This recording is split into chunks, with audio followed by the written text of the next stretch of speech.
رحم الله من قرأ الفاتحة. بسم الله الرحمن الرحيم.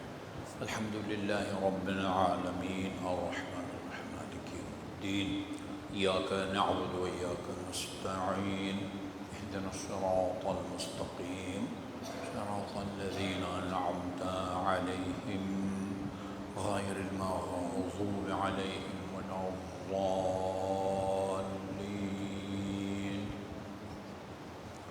بسم الله الرحمن الرحيم.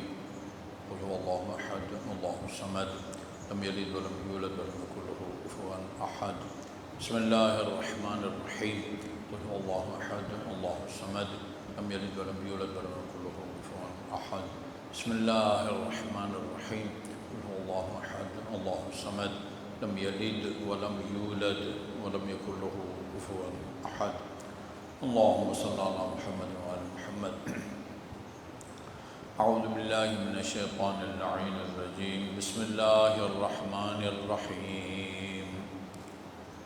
الحمد للہ الذی لا یبلغ مدحته القائلون ولا یحصی نعماءه العادون. الذی لا یدرکه بعد الہمم ولا ینالہ غوث الفتن. والصلاة والسلام على خیر خلقه واشرف بریته الذي سمي في السماء بأحمد وفي الأرضين بأبي القاسم محمد. اللهم صل على محمد وآل محمد وعلى أهل بيته الطيبين الطاهرين الذين أذهب الله عنهم الرجس وطهرهم تطهيرا. اللهم صل على محمد وآل محمد واللعن الأبدي على أعدائهم أجمعين. أما بعد فقال الله الحكيم بسم الله الرحمن الرحيم. يا أيها الذين آمنوا أطيعوا الله وأطيعوا الرسول وأولي الأمر منكم. درود دیجیے محمد وآل محمد پر. اللهم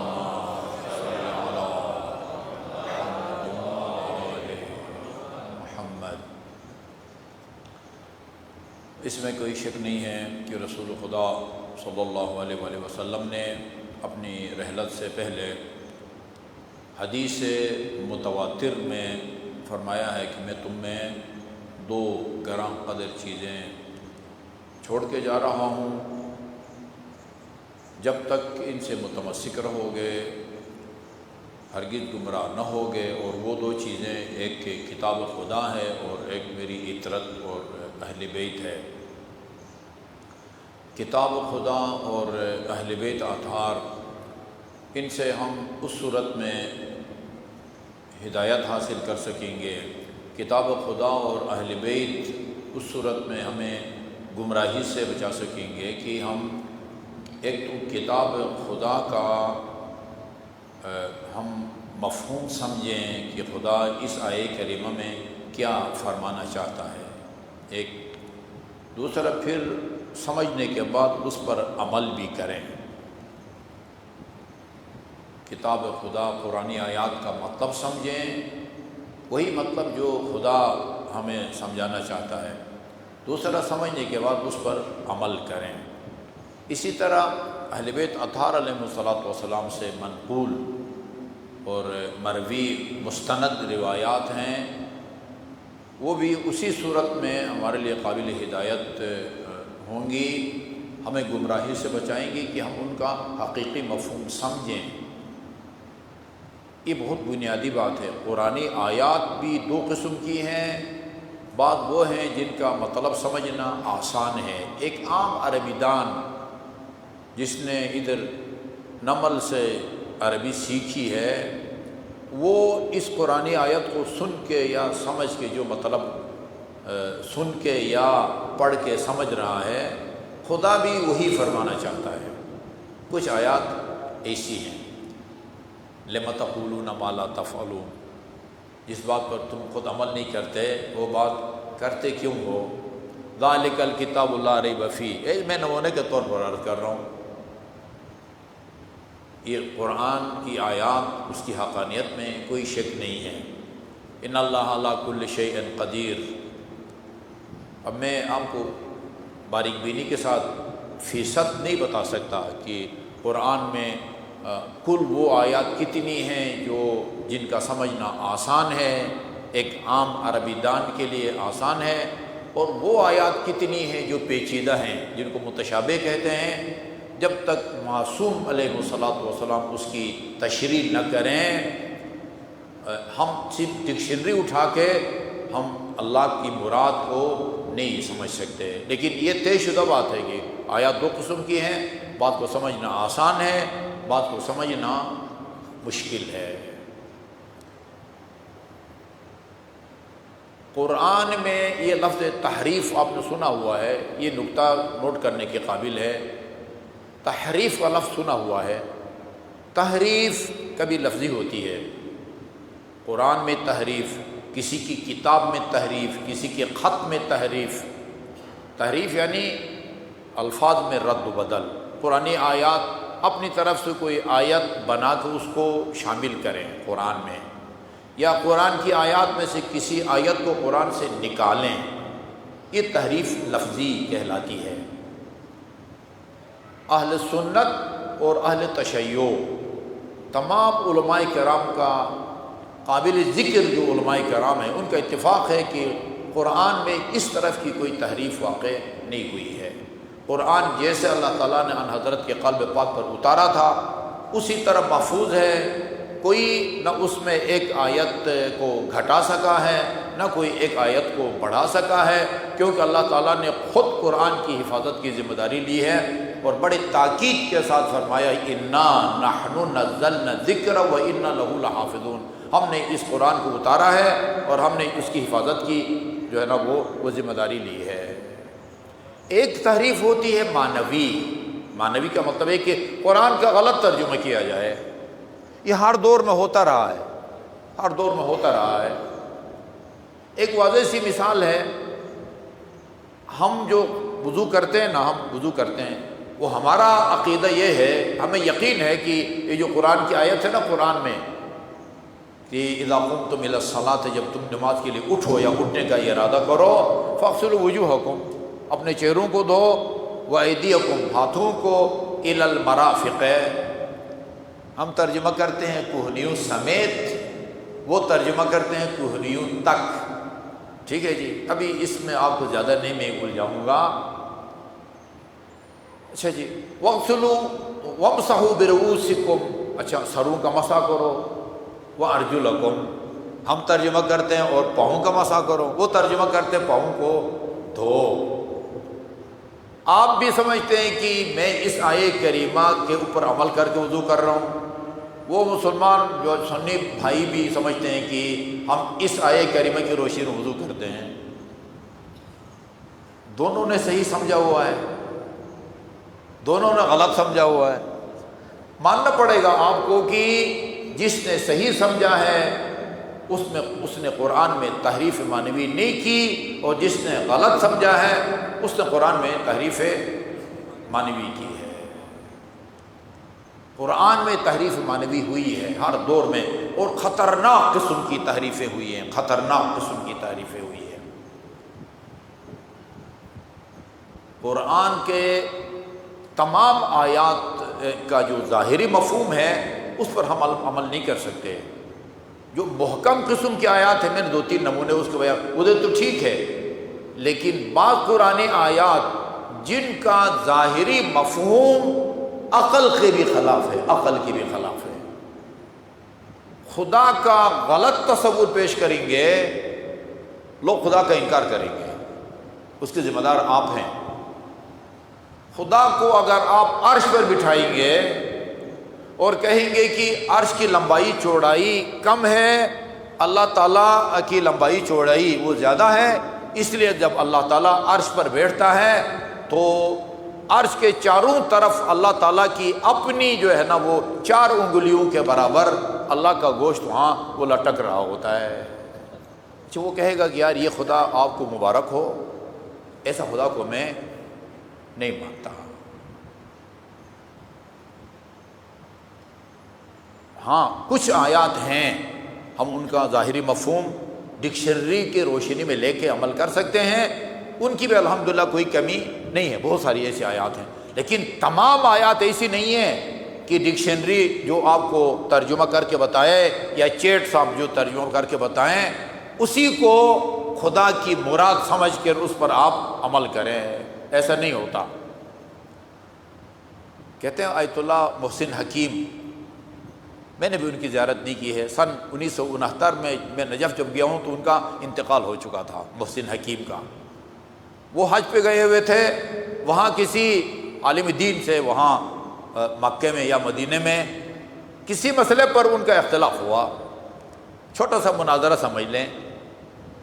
مسئلہ یہی تھا، وہ کہہ رہے تھے کہ ہم قرآن کا جو ظاہری ترجمہ ہے نا، جو ہمیں ڈکشنری بتائے اس پر عمل کرنے کے پابند ہیں۔ سید محسن حکیم طبائی انہوں نے کہا کہ نہیں بھائی ایسا نہیں ہے، قرآن کی تمام آیات اس قابل نہیں ہیں آپ ڈکشنری جو آپ کو ترجمہ بتائے اس پر عمل کریں، نہیں، ان کی توجیہ ہونی چاہیے۔ ہمیں جن کی طرف رجوع کرنے یا قرآن کو سمجھنے کے لیے جن کی طرف رجوع کرنے کا اللہ تعالیٰ نے ہمیں حکم دیا ہے، وہ جو اس کی توجیہ کریں گے، تفسیر کریں گے، اس پر عمل کریں گے، ڈکشنری آپ کو گمراہ کرے گی۔ اس پر دونوں کی بحث ہوئی، وہ جب قائل نہیں ہوئے اور مصر تھے، اصرار تھا اس بات پر کہ قرآن کے ظاہری مفہوم پر عمل کرنے کے ہم پابند ہیں، جو ظاہری مفہوم کہتا ہے، تو سید محسن حکیم نے کہا کہ یار قرآن میں ایک آیت، اچھا اتفاق سے یہ جو مناظرہ کر رہے دن کے ساتھ وہ نابینا تھے، انہوں نے فرمایا قرآن کی ایک آیت ہے بھائی، فمن کان فی ہذہ اعمی فہو فی الآخرۃ اعمی، ظاہری ترجمہ ہی بنتا ہے، ڈکشنری آپ کو یہی بتاتی ہے جو اس دنیا میں اندھا ہے وہ قیامت کے دن بھی اندھا ہوگا۔ تو آپ قیامت کے دن عصا لے کے چلیں گے، یہ مراد ہے؟ نہیں، یہ یہاں اعمیٰ سے مراد یہ ان آنکھوں کی بینائی سے محروم مراد نہیں ہے، گمراہی مراد ہے، گمراہی، دل کا اندھا۔ ایک آنکھوں کا اندھا ہوتا ہے، وہ چل نہیں سکتا، کسی کے سہارے سے چلتا ہے یا وہ سٹک لے کے چلتا ہے، ایک دل کا اندھا ہوتا ہے۔ یہاں بصارت سے محروم انسان نہیں ہے، یہاں بصیرت سے محروم انسان مراد ہے۔ ڈکشنری کیا کہتی ہے؟ بھئی یہ جو دنیا میں اندھا ہے وہ آخرت میں بھی اندھا ہے۔ یہ لکیر کا فقیر بننا، جو ڈکشنری بتائے اس پر اسی کو مقصود خدا سمجھ عمل کرو، یہ انتہائی وہ خطرناک معاملہ ہے، خطرناک۔ قرآن کی جن آیات کا یہ تحریف میں نے عرض کیا نا، یعنی تحریف ایک لفظی ہے جو قرآن میں نہیں ہے، ہمارے ہاں بھی شاذ و نادر علماء ہیں جو تحریف کے قائل ہیں، اہل سنت کے ہاں بھی ہیں جو تحریف کے قائل ہیں، لیکن قابل ذکر ان کو نظر انداز کریں۔ قابل ذکر میں لفظ استعمال کیا، ہمارے ہاں بھی کوئی قابل ذکر نہیں ہے جو تحریف کے قابل ہوں، ان کے ہاں بھی قابل ذکر نہیں ہے جو تحریف کے قائل ہوں، باقی تحریف معنوی ہوئی ہے۔ اور نواسہ پیغمبر نے کربلا میں عمر 7 کے لشکر سے خطاب کر کے فرمایا، اما القرآن فحرفتموہ، تم نے قرآن میں تحریف کی ہے۔ یعنی نواسہ پیغمبر یہ فرمانا چاہتے ہیں کہ موجودہ قرآن میں تم نے اپنی طرف سے آیات کو شامل کیا ہے، ایسا نہیں ہے، تم نے کسی آیت کو یا چند آیات کو قرآن سے نکال دیا ہے، یہ فرمانا چاہتے ہیں نواسہ پیغمبر۔ نہیں، تم نے قرآن کا غلط ترجمہ کیا ہے۔ قرآن کا غلط ترجمہ نہ کرتے تو نواسہ پیغمبر کو کربلا میں شہید نہ ہونا پڑتا۔ تحریف معنوی کے نتیجے میں یہ سارا سانحہ یا حادثہ پیش آیا ہے۔ جن آیات میں تحریف ہوئی ہے ان میں سے ایک یہ ہے جس کی میں نے آپ کے سامنے تلاوت کی ہے، اے صاحبان ایمان، اللہ کی اطاعت کرو اور رسول کی اطاعت کرو، اور ڈکشنری میں آپ جائیں گے وہ اُولی الامر منکم، یہ ایک ہو تو اولو الامر آتا ہے، بہت سارے ہوں تو اس کے لیے اُولی الامر آتا ہے۔ تم میں سے جو حکمران ہوں گے ان کی اطاعت کرو، خدا کی اطاعت کرو، رسول کی اطاعت کرو، اور تم میں سے جو حکمران ہوں گے ان کی اطاعت کرو۔ یہ لغت یہ بتاتی ہے، ڈکشنری آپ کو یہ بتاتی ہے، اولو صاحب کے معنی میں آتا ہے، صاحب امر، جی حاکم وقت، جو برسر اقتدار ہے، جس کے ہاتھ میں زمام اقتدار ہے، اس کی اطاعت کرو۔ اچھا، کتنے ایسے صاحبان فکر اور باذوق ہوں گے مومنین جو صرف اس آیے کریمہ، میں نے ترجمہ کر دیا آپ کے سامنے، اے صاحبان ایمان اللہ کی اطاعت کرو، یعنی اللہ کے لیے ایک اطاعت کا لفظ استعمال ہوا ہے، اور ایک ہی اطاعت کے حکم کے بعد رسول اور اولی الامر کا ذکر آیا ہوا ہے۔ اللہ کی اطاعت کرو اور اولی الامر اور رسول کی اطاعت کرو۔ یہاں سے آپ میں سے کتنے لوگ یہ نتیجہ نکالتے ہیں یا نکال سکتے ہیں کہ اس آیہ کریمہ سے یہ ثابت ہوتا ہے کہ جس اولی الامر کی اللہ اطاعت کا حکم دے رہا ہے اس کو معصوم من الخطا ہونا چاہیے؟ کوئی ایسا لفظ یہاں موجود نہیں ہے، لیکن فخر الدین رازی میں داد دیتا ہوں ان کے فہم اور فراست کو، لیکن نتیجہ نکالنے کے بعد آخر میں پھر وہ لغزش کے شکار ہو جاتے ہیں، لغزش کے شکار ہوتے ہیں، جن کے مقدر میں نجات نہ ہو، پھر وہ آپ کہیں ڈنڈی مار جاتے ہیں آخر میں۔ وہ کہتے ہیں کہ یہ جو آیہ کریمہ ہے نا، اس آیہ کریمہ کا لب و لہجہ یہ بتاتا ہے کہ خدا اور رسول کے بعد جن حکمرانوں کی اطاعت کا اللہ تعالیٰ حکم دے رہا ہے ان کو معصوم من الخطا ہونا چاہیے، ان کا ہر حکم جو ہے نا وہ تعمیل کے قابل ہونا چاہیے۔ یہ کہاں سے ہم سمجھتے ہیں؟ وہ کہتے ہیں کہ قرآن میں دو قسم کی اطاعتوں کا حکم دیا گیا ہے، بعض اطاعتیں غیر مشروط ہیں، غیر مشروط اطاعت کرو کس بات میں؟ ہر بات میں، جس کام کا بھی وہ حکم دے بغیر کسی استثناء کے اس کو بجا لاؤ، جس کام سے بھی وہ روکیں بغیر کسی استثناء کے اس کے قریب بھی مت جاؤ۔ کچھ ایسے ہیں، کچھ مشروط ہیں، اللہ نے والدین کی اطاعت کا بھی حکم دیا ہے لیکن غیر مشروط نہیں ہے۔ والدین اگر اللہ تعالیٰ کی نافرمانی کا حکم دیں تو پھر ان کی اطاعت کریں۔ میرے سامنے بہت دفعہ جو ہے نا بچیوں نے یہ سوال اٹھایا ہے کہ آغا صاحب ابھی رمضان مبارک سال پر ہے، ہمارے امتحانات بھی سر پر ہیں، ہمارے والد یا امی کہتی ہیں کہ بیٹے وہ روزہ مت رکھو کیونکہ پھر وہ کمزور ہو جاؤ گے، آگے پیپر صحیح نہیں جائیں گے تو پھر نمبر بھی کم آئیں گے، پھر پوزیشن نہیں آئے گی، سیٹ نہیں ملے گی، تو پھر کھائیں گے کیا؟ یہاں والدین کا حکم مانے یا اللہ کا حکم مانے؟ ہاں، اگر آپ کے ذمہ دار اور مستند ڈاکٹر نے کہا ہوا ہے کہ روزہ نقصان دہ ہے، وہ چھوٹی بچی ہو یا بڑا آدمی وہ نہ رکھے، نقصان برداشت کر کے روزہ رکھیں گے تو وہ روزہ صحیح نہیں ہے، بعد میں دوبارہ رکھنا پڑے گا آپ کو، یہ الگ بات ہے۔ لیکن صرف اس بات پر کہ بھئی کمزور ہو جاؤ گے، پیپر صحیح نہیں جائیں گے، نمبر صحیح نہیں آئیں گے، لہذا روزہ مت رکھو، ایسے موقع پر والدین کی نافرمانی کر کے اللہ کی اطاعت ضروری ہے۔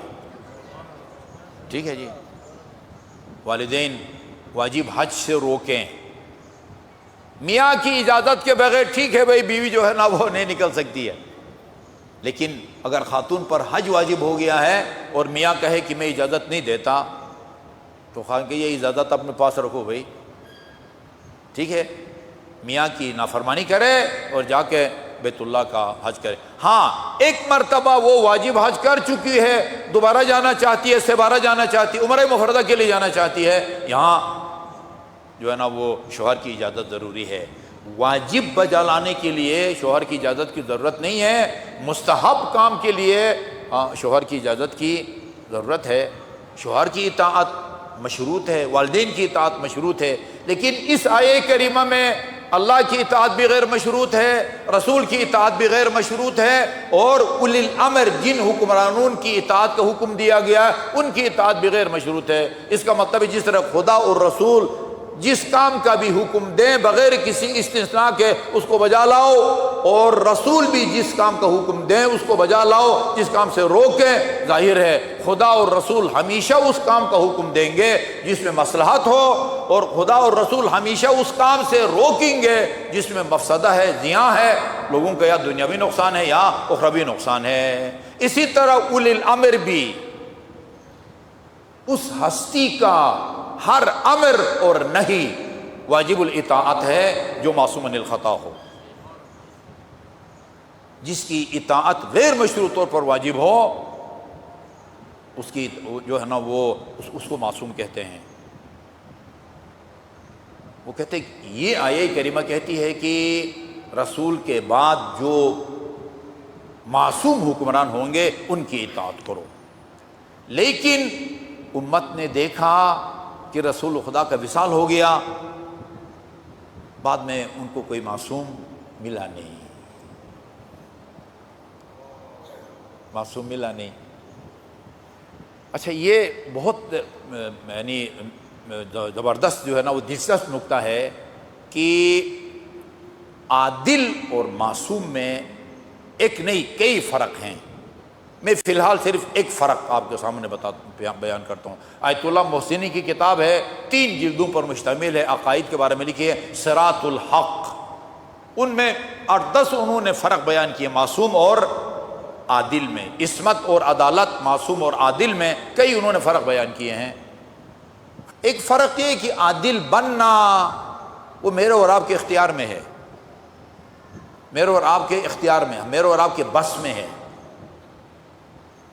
اسی لیے بلکہ اللہ تعالیٰ نے سب کو عادل بننے کا حکم دیا ہے، صرف ان لوگوں کو عادل بننے کا حکم نہیں دیا جو کسی مسجد میں نماز پڑھاتے ہیں، یا جنہوں نے طلاق کے موقع پر گواہ بننا ہے، یا جنہوں نے کسی اسلامی عدالت میں مدعی کی طرف سے گواہ کے طور پر جو ہے نا وہ پیش ہونا ہے۔ نہیں، سب کو حکم دیا ہے، کیونکہ عادل کس کو کہتے ہیں؟ جس کے پیچھے نماز پڑھ سکتے ہیں، جو ایک دفعہ بھی گناہ کبیرہ نہ کرے۔ ابھی گناہ کبیرہ کسے کہتے ہیں ابھی اس کے نہیں بیان کرتے، ہاں موٹی موٹی باتیں کرتے ہیں۔ ایک دفعہ بھی گناہ کبیرہ نہ کرے، بار بار گناہ صغیرہ بھی نہ کرے۔ تیسری چیز یعنی اپنی کوئی ایسا کام نہ کرے زمانہ اور علاقہ کو مد نظر رکھ کے جو اس کی شخصیت کے ساتھ سازگار نہیں ہے، یہ عدالت کی شرط ہے۔ میں اکثر مثال دیتا رہتا ہوں، یہ میرا ابا قبا ہے، وہ سر پر امامہ ہے، یہاں جامعہ اہل بیت وہاں F74 میں ہے، ہاں وہ جناح سپر سے میں وہ ایک ڈسپوزبل بوتل لوں، 7 اپیا پیپسی اور ایک سینڈوچ، دائیں ہاتھ میں جو ہے نا وہ سینڈوچ ہو اور یہ بائیں ہاتھ میں بوتل، اور فٹ پاتھ پر جو ہے نا وہ کھاتا پیتا آ جاؤں، یہ خلاف مروت ہے، یہ میرے لیے عدالت کے منافی ہے۔ یہی کام یہ میرے عزیز سامنے بیٹھے یا یہ کوئی اور بیٹھا ہے، اسکول کا طالب علم، کالج کا طالب علم، اس کی عدالت کا منافی نہیں ہے، میرے لیے عدالت کا یہ 3 چیزیں ہوں تو وہاں عدالت جو ہے نا وہ وجود میں آ جاتی ہے۔ گناہ کبیرہ بالکل نہ کرے، کبیرہ صغیرہ بار بار نہ کرے، اور خلاف مروت کام نہ کرے، یعنی علاقہ اور زمانے کے لحاظ سے جو کام اس کی شخصیت کے منافی ہے، سازگار نہیں ہے، اس کام سے بچے، وہ ہوتا ہے عادل۔ ان سب کا ہمیں حکم ہے یعنی خدا کی طرف سے، گناہ کبیرہ سے بچو، بار بار صغیرہ بھی نہ کرو، ایسا کام نہ کرو جو تمہاری شخصیت کے خلاف ہو۔ جو کام انسان کے بس میں ہو خدا اس کا حکم دیتا ہے، جو کام انسان کے بس میں نہ ہو خدا اس کا حکم نہیں دیتا۔ عادل بننا انسان کے بس میں ہے، لہذا خدا نے فرمایا اعدلوا اقرب للتقوی، ہاں عدالت کا مظاہرہ کرو، عدالت کا مظاہرہ کرو۔ لیکن اللہ تعالیٰ نے آج تک کسی کو معصوم بننے کا حکم دیا ہے؟ معصوم بننا انسان کے بس میں نہیں ہے، یہ ایک خاص اللہ تعالیٰ کی طرف سے لطف ہے، عنایت ہے۔ اس آدمی کو اللہ تعالیٰ ماں کے پیٹ سے معصوم پیدا فرماتا ہے، جس کو نبی بنانا ہو، رسول بنانا ہو، یا ہمارے عقیدے کے مطابق امام بنانا ہو، ایسے نہیں بناتا۔ دو خواتین، ایک کا ذکر قرآن میں ہے، دونوں کا ذکر بر کے قرآن میں ہے، حضرت مریم ان اللہ اصطفیٰ کی و طہرت کی، ہاں، اور ایک خاتون جنت علیہ السلام۔ آیے تطہیر کی روح سے یہ دو مخدرات یہ عصمت کے منزل پر فائد ہیں، اس کے علاوہ دنیا کی اور کوئی خاتون جو ہے وہ اس معنی میں وہ معصوم نہیں ہے۔ معصوم بننا، معصوم عادل آدمی تزکیہ نفس کر کے گناہوں سے پرہیز کر کے عدالت کے منزل پر پہنچ سکتا ہے، لیکن ہر کس و ناکس ریاضت کر کے محنت کر کے معصوم نہیں بنتا۔ خدا معصوم پیدا کرتا ہے اور وہ اس دنیا سے معصوم اٹھتا ہے۔ دوسرے بنیادی فرق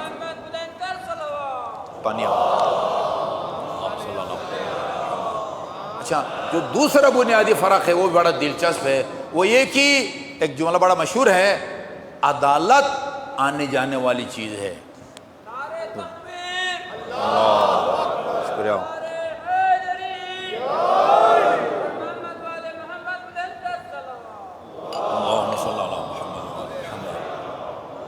عدالت آنے جانے والی چیز ہے۔ خدا نہ خواستہ اگر میں آپ کی غیبت کروں، غیبت گناہ کبیرہ ہے، خدا نے غیبت کو اس گناہ سے تشبیہ دی ہے جس کی سزا قرآن میں جہنم ہے۔ مردار کے گوشت کھانے سے تشبیہ دی ہے، مرغا کے گوشت کھانا یقیناً گناہ کبیرہ ہے۔ جو متوجہ ہو کہ دانستہ طور پر کسی کی غیبت کرے وہ عادل نہیں رہتا، لیکن پھر قیامت تک وہ فاسق بھی نہیں رہتا۔ پشیمان ہو جائے، توبہ کرے صدق دل سے، اور جس کی غیبت کی ہے اس سے معافی مانگے، اس کو راضی بھی کرے، واپس آ جاتی ہے۔ جو عدالت چلی گئی تھی نا وہ واپس آ جاتی ہے۔ عدالت آنے جانے والی چیز ہے، عصمت آنے جانے والی چیز نہیں ہے۔ خدا جس کو معصوم بناتا ہے اس کو معصوم پیدا فرماتا ہے اور معصوم اس دنیا سے اٹھ جاتا ہے۔ یہ پتہ چلا کہ معصوم بندہ خود نہیں بنتا، خدا بناتا ہے۔ یہ کوئی معقول بات ہے کہ اللہ تعالیٰ فرمائے کہ بھئی ان حکمرانوں کی اطاعت کرو جو معصوم عن الخطا ہو، لیکن امت کے اندر کسی معصوم کا بندوبست نہ کرے۔ یعنی اس سے بڑھ کے اور خدا کی کیا توہین ہو سکتی ہے؟ خدا فرماتا ہے اطیعوا اللہ واطیعوا الرسول اولي الامر منکم، اور پھر وہ آن حضرت کی رحلت کے بعد کسی کو وہ معصوم نہ بنائے، کسی کو معصوم پیدا نہ کرے۔ وہ کہتے ہیں کہ آیے کریمہ کی روشنی میں ان حکمرانوں کی اطاعت ہونی چاہیے جو معصوم من الخطا ہوں، لیکن چونکہ رسول خدا کے بعد کوئی معصوم تھا نہیں، لہذا وہ جو شورا کہیں یا اجماع ہے نا، اسی کو معصوم ڈکلیئر کرو۔ تفسیر منار والا نے بھی تو یہاں تک کہا ہے، ہو سکتا ہے وہ جو اجماع ہوا تھا نا ان میں کوئی ایک معصوم ہو۔ ٹھیک ہے جی۔ خدا اپنی جوار رحمت میں جگہ عطا فرمائے۔ شیخ صاحب رضوان اللہ تعالی علیہ، انہوں نے کہا ہے کہ یہ جو لفظ سنا ہوا ہے نا، میری امت کسی خطا پر اجماع نہیں کر سکتی۔ لا تشتہی امتی علی خطا، میری امت کسی غلط فیصلے پر متفق نہیں ہو سکتی۔ شیخ صاحب اس کا مطلب یہ نہیں ہے کہ امت غلطی نہیں کر سکتی، غلط کام پر اجماع ہو ہی نہیں سکتا۔ وہ جس کو آپ نے اجماع سمجھ رکھا ہے وہ اجماع ہے ہی نہیں۔ جس اجماع میں علی نہ ہو اس کی قیمت کیا بچتی ہے؟ ہاں، اجماع نہیں ہے۔ کس نے کہا آپ کو یہ اجماع ہے؟ اولی الامر منکم۔ یہ بہت دلچسپ بات ہے کہ یہ جن حکمرانوں کا اطاعت کا اللہ تعالیٰ نے حکم دیا ہے ان سے مراد کون ہے؟ ہاں، یہ ان کی عبارت آپ کو سنانے لگا ہوں۔ وہ فرماتے ہیں کہ اللہم صلی اللہ علیہ محمد و محمد، اللہم صلی اللہ علیہ محمد و آل محمد، سنتے جائیں اور محظوظ ہوتے جائیں۔ ابو ہریرہ امیر لشکر کو، امیر لشکر چیف آف آرمی اسٹاف، ٹھیک ہے نا، امیر لشکر کو، ابی بن کعب سلاطین کو، سلطان کی جمع ہے نا سلاطین، بادشاہوں کو، ٹھیک ہے جی۔ اور جابر بن عبداللہ صاحبان فقہ و خیر کو، مجاہد فقیہ اصحاب کو، ابو العالیہ اہل علم کو، ابن ابی حاتم اصحاب محمد میں راویان اور داعیان کو، اکرما ابو بکر و عمر کو، کلبی ابو بکر و عمر و عثمان و علی اور ابن مسعود کو، تفسیر مراغی، امام مالک اہل قرآن کو، ابن کیسان صاحبان عقل و رائے کو اولی الامر جانتے ہیں۔ کہتے ہیں یہ اولی الامر سے مراد یہ جو ہے نا وہ حضرات ہیں۔ بعض جدید مفسرین نے تو سرداران لشکر اور سربراہان مملکت کے ساتھ ساتھ تاجروں، صنعت کاروں، کسانوں، مزدوروں کے سربراہ، یہ جو یونین نہیں ہوتا، یونین کا جو صدر ہوتا ہے، جن کے الیکشن وغیرہ بھی ہوتے رہتے ہیں ادھر وہ بازاروں میں، جی ہاں، تاجروں، صنعت کاروں، کسانوں، مزدوروں کے سربراہوں، جرائد کے ایڈیٹر، ہاں جنگ اخبار ہو یا فلان ہفتہ روزہ ہو، مہینہ ہو، جرائد یعنی رسالے کے ایڈیٹر حضرات کو بھی اولی الامر مانتے ہیں۔ تفصیل ارمنار نے کمپنیوں کے ڈائریکٹر، جماعتوں کے سربراہان، جماعتوں کے سربراہان میں نواز شریف بھی آتے ہیں۔ ابھی کون ہے مسلم لیگ کا سربراہ؟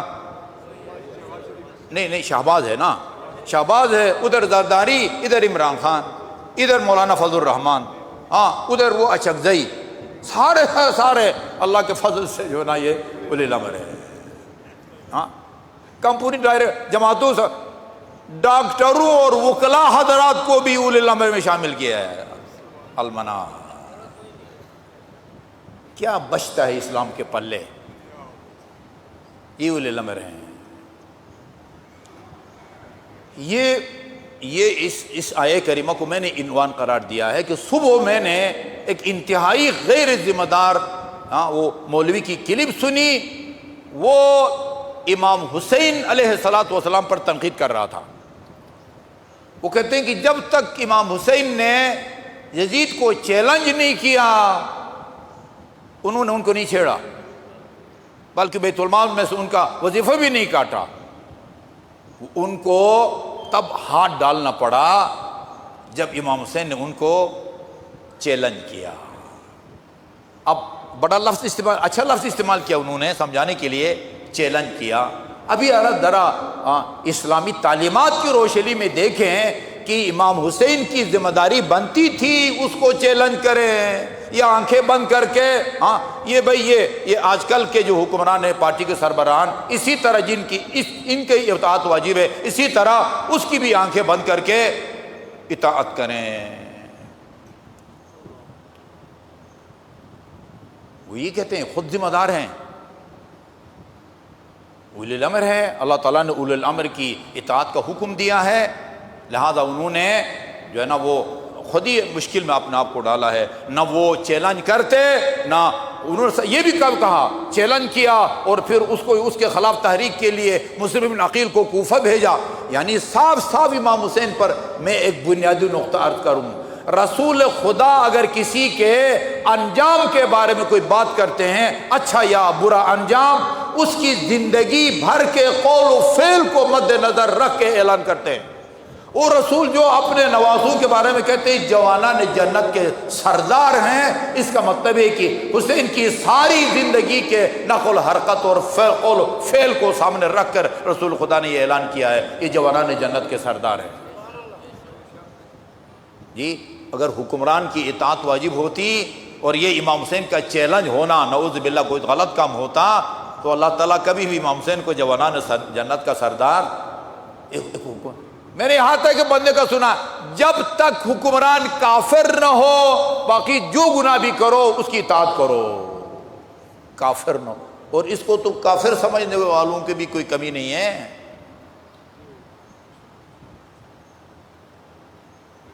اب آئیے خود نواسۂ پیغمبر نے اب جو جواز پیش کیا ہے، نہ جواز خروج کا، قیام کا، یا بقول اس مولوی کے چیلنج کا، نواسۂ پیغمبر فرماتے ہیں وہی کربلا میں یا پتہ کسی اور راستے میں، اما بعد، اللہ تعالیٰ کی حمد و ثناء کے بعد، فقد علمتم، تمہیں معلوم ہے، ان رسول اللہ قال فی حیاتہ، رسول خدا نے اپنی زندگی میں یہ فرمایا تھا، من را سلطانا جائرا، جو کوئی میں بھی آتا ہوں، آپ بھی آتے ہیں، فلان مولوی بھی آتا ہے، فلان مولوی بھی آتا ہے، من کانا، جو بھی کسی ظالم جابر بادشاہ کو دیکھے، حکمران کو دیکھے، مستحلا لحرم اللہ، جو حرام خدا کو حلال قرار دے رہا ہو، ناقصا لعہد اللہ، جو عہد اس نے لا الہ الا اللہ محمد رسول اللہ کے اقرار کر کے اللہ تعالیٰ سے کیا ہے، عہد شکنی کرے، اللہ تعالیٰ سے جو وعدہ کیا اس کو توڑے، مخالفا لسنتہ، سنت رسول کی مخالفت کرے۔ اگر میں لسٹ بیان کریں مخالفت کرنے والوں کی اور ان سنتوں کی جن میں انہوں نے جو ہے نا وہ رسول کی وہ کی، لمبی ہو جائے گی اور میں مناسب بھی نہیں سمجھتا۔ سنت رسول کی مخالفت کرے اور یعمل فی عبادہ بالاثم والعدوان، اللہ کے بندوں میں بیٹھ کے گناہ کا مرتکب ہو، اسم سین کے ساتھ ہو تو نام کے معنی میں آتا ہے، مسموکا، تمہارا نام کیا ہے، اسم سے کے ساتھ وہ گناہ کے معنی میں آتا ہے، ٹھیک ہے جی۔ یہ لوگوں کے سامنے گناہ بھی کرے، والعدوان، ظلم و ستم اور جو ہے تجاوز بھی کرے۔ اچھا جی، جو آدمی کسی سلطان کو، حکمران کو یہ کام کرتے ہو اپنی آنکھوں سے دیکھے، لوگوں پر ظلم کر رہا ہے، عہد شکنی بھی کر رہا ہے، حلال خدا کو جو ہے نا وہ حرام خدا کو حلال قرار دے رہا ہے، وغیرہ وغیرہ، وَلَمْ يُغَيِّرْهُ بِقَوْلٍ وَلَا فِعْلٍ، اور اس طرح حکمران کو یہ غلط کام کرتے ہوئے دیکھا اور نہ اپنے قول اور فعل کے ذریعے اس کو تبدیل نہ کرے، کوئی ایسا قدم نہ اٹھائے کہ جس کی وجہ سے اس ظالم حکمران کو ان غلط کاموں سے، ظلم و ستم سے نہ روکے۔ کان حقیقا علی اللہ ان یدخلہ مدخلہ، پھر اللہ کا یہ حق بنتا ہے کہ اس تماشائی کو اپنے منطقی انجام تک پہنچائے۔ اچھا جی، یہ تمہید باندھنے کے بعد فرماتے وقد علمتم، یہ بھی تمہیں پتہ ہے، ان ہؤلاء القوم، وہ جن کو میں چیلنج کر رہا ہوں، یہ مولوی نے بڑا اچھا لفظ دیا مجھے، اور یہ جن کو میں چیلنج کر رہا ہوں جی، انہوں نے کیا کیا ہے، قد لزموا طاعت شیطان، انہوں نے شیطان کی اطاعت کو اپنا فرض سمجھ رکھا ہے، لازم قرار دیا اپنے کو شیطان کی اطاعت کو، جی ہاں، وَلَزِمُوا طَاعَةَ وَوَلَّوْا عَنْ طَاعَةِ اللَّهِ، اللہ تعالیٰ کی اطاعت سے انہوں نے منہ پھیر لیا ہے اور شیطان کی اطاعت کو اپنے لازمی قرار دیا ہے، جی ہاں، وَأَظْهَرُوا الْفَسَادَ، اللہ کی زمین پر جو ہے نا وہ فساد کو پھیلایا ہوا ہے، وَأَطَّلُوا الْحُدُودِ، اور حدود الہی کو انہوں نے معطل کر رکھا ہے، وَأَحَلُّوا حرام اللہ وَحَرَّمُوا حلال اللہ، حلال خدا کو حرام اور حرام خدا کو انہوں نے حلال قرار دیا ہے۔ آخر میں فرمایا وَإِنِّي أَحَقُّ بِهَذَا الْأَمْرِ، جس مسند پر یہ ظالم جابر براجمان ہے نا، یہ میرا حق ہے، اس کا حق نہیں ہے۔ وہ جب ولید کے گھر میں، مجھے نہیں معلوم یہ تاریخ یہ نہیں پڑھی اس بندے خدا نے، ولید کے گھر میں جب بیعت کا سوال ہوا، امام نے پہلے ایام عشرہ کے دوران آپ یہ ساری باتیں سن چکے ہیں، لیکن میں دل جلا ہوں آج جو ہے نا اس بندے خدا کی ہر سرائی کو میں نے سنا ہے، اس لیے جو ہے نا میں دوبارہ دہرا رہا ہوں ان باتوں کو۔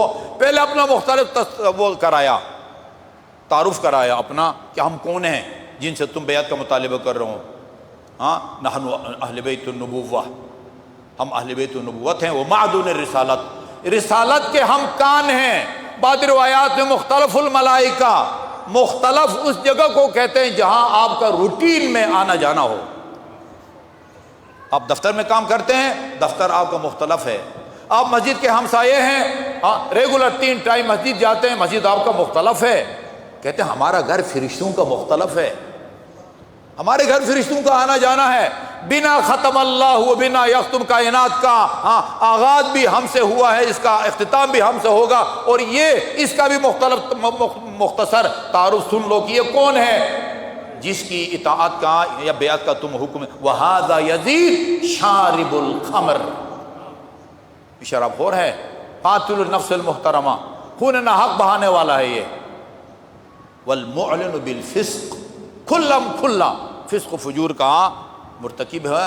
اور یہاں فرمایا تھا رہبر شہید نے اپنی زندگی کے آخری ایام میں اس کو یہ میں اور یہ یزید ومثلی لا یبایع مثل، تم کدھر ہو بھائی؟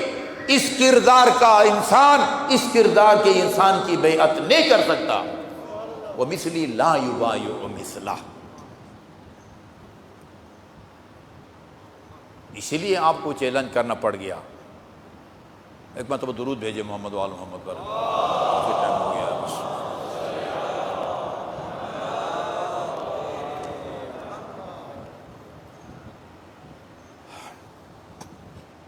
تاریخی لحاظ سے ان تاریخوں میں دو واقعے کربلا سے متعلق واقعات پیش آئے ہیں۔ انہی تاریخوں میں بنی اسد کے مومنین نے شہدائے کربلا کو کربلا میں دفن کیا۔ دوسرا جو المناک واقعہ پیش آیا ہے آج کی تاریخ میں، اہل بیت اطہار ابن زیاد کے دربار میں داخل کیے گئے ہیں۔ میں نے سنا ایک سامرہ میں ہوتے تھے عبد الہادی شیرازی، بڑے مسلم مجتہد تھے۔ اس طرح کی مجالس میں وہ بیٹھے ہوئے تھے اور خطیب مجلس پڑھ رہا تھا۔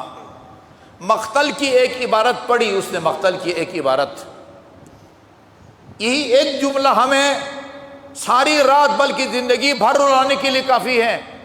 یہ اور بات ہے عزادارو، ہم مسائل سن کے وادی ہو چکے ہیں، ورنہ ان واقعات میں ایسے واقعات ہیں جن کے بعد ہمیں زندہ نہیں رہنا چاہیے۔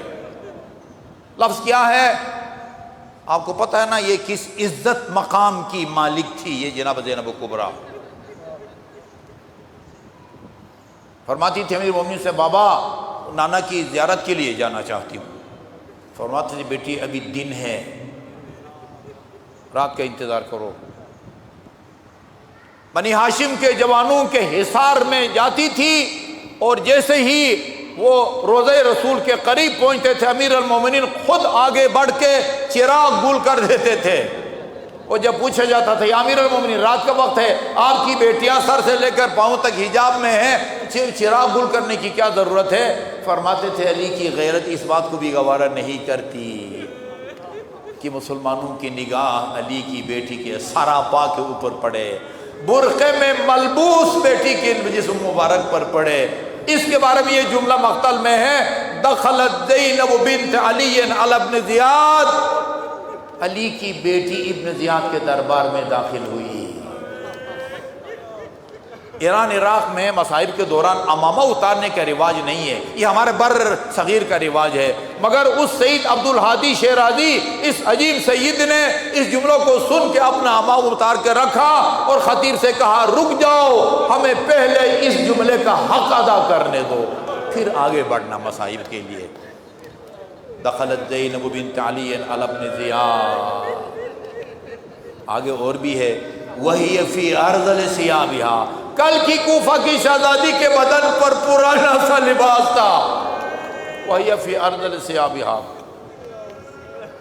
تکتم وجہہا بکمہا، علی کی بیٹی نے اپنے آستین سے چہرے کا پردہ کیا ہوا تھا۔ کیوں آستین سے پردہ کرنا پڑ گیا؟ لأن خمارہا قد سلب، اس لیے کہ اشقیاء نے کربلا میں چادریں چھین لی تھی۔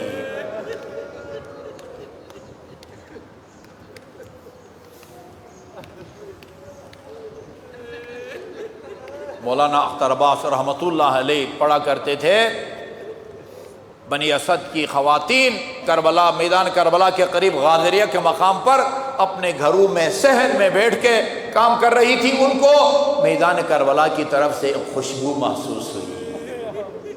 عمر سعد ملعون نے عاشور کے دن ہی اپنے سپاہیوں کے ناپاک اور نجس لاشوں کو سپرد خاک کیا تھا، مگر حسین اور اصحاب حسین اولاد حسین کی لاشیں 10 تاریخ کو بھی شام تک گرم ریت پر پڑی رہی۔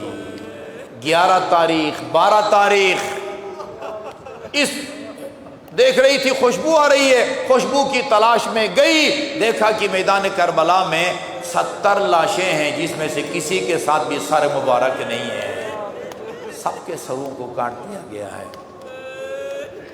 سمجھ گئی کہ کس کے اللہ سے ہو سکتے ہیں۔ واپس اپنے مردوں سے جا کے کہا ابھی بھی رسول خدا کے سامنے سرخ رو ہونے کا موقع ہے، جاؤ اور ان اجساد کو غسل دو، کفن دو، سپرد خاک کرو۔ انہوں نے بظاہر کہا کہ ہمیں ہمارے گھر گرا دے گا، بچے مروا دے گا۔ ابن زیاد کہا کہ نہیں جاتے، ہمیں اوزار دو، ہم ان شہداء کو سپرد خاک کریں گے۔ کہا نہیں، تم گھر رہو، ہم اس ذمہ داری کو پورا کرتے ہیں۔ یہ اوزار لے کے آگے بڑھے، ابھی چند قدم چلے تھے، ایک مومن کی نظر پڑی بنی اسد کی، دیکھا یہ خواتین بھی پیچھے پیچھے آ رہی ہیں۔ کہا کہ ہم نے تمہیں یقین دلایا تھا، تمہیں ہمارے پیچھے آنے کی کیا ضرورت ہے؟ فرمایا آپ کو دفنائیں گے نا، ہم نے سنا تھا حسین کے ساتھ حسین کی بہنیں بھی تھیں۔ ان ظالموں نے جی بھر کے بھائی کی لاش پر رونے نہیں دیا۔ ہم علی کی بیٹی کو پرسہ دینا چاہتی ہیں۔ امام زین العابدین کوفہ اور شام کے راہوں سے بطور معجزہ ہاتھوں سے ہتھکڑیاں، گلے سے خاردار توق اور بیڑیاں اتار کے بنی اسد کی مدد کے لیے کربلا پہنچتے ہیں، جہاں آج شہداء کربلا کی قبریں ہیں۔ امام کی ہدایت کے مطابق وہ دفن کیا گیا ہے۔ یہ پاؤں کی طرف ہم شکر پیغمبر کو دفن کیا، اس کے ساتھ شہداء کربلا کو۔ اسی تدفین کے دوران بنی اسد کے مومنین پھیل گئے تھے کربلا کے میدان میں۔